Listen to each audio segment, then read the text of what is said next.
Je dôležité, aby bol tréner aj dobrým zápasníkom? Určite nie. Je kopec trénerov, ktorí majú veľmi minimálne množstvo zápasov alebo aj nemajú žiadne zápasy a aj napriek tomu sú skvelí tréneri.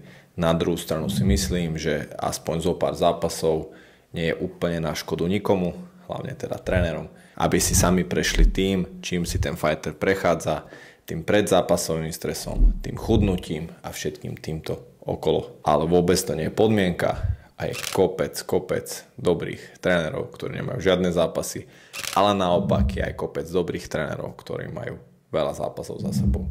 Čiže tieto dve veci nemajú podľa mňa až tak veľkú spojitosť. Ak si hľadáš trénera, nemusíš si vyberať podľa toho, aký bol zápasník. Vyberaj si na základe toho, aké má trénerské úspechy za sebou, koľko ľudí k nemu chodí, ako sa zlepšujú, bavia ich tréningy. Toto je oveľa dôležitejšie u trénera ako to, či bol dobrý zápasník. Ak by si chcel podrobnejšie vysvetlenie, ako si nájsť trénera, tak na mojom Patreone nájdeš solo podcast, v ktorom som túto tému rozobral. Čiže ak ťa to zaujíma, prihlás sa na môj Patreon, nájdeš tam či už toto, ale aj kopec ďalších užitočných informácií na tvojej ceste bojovníka.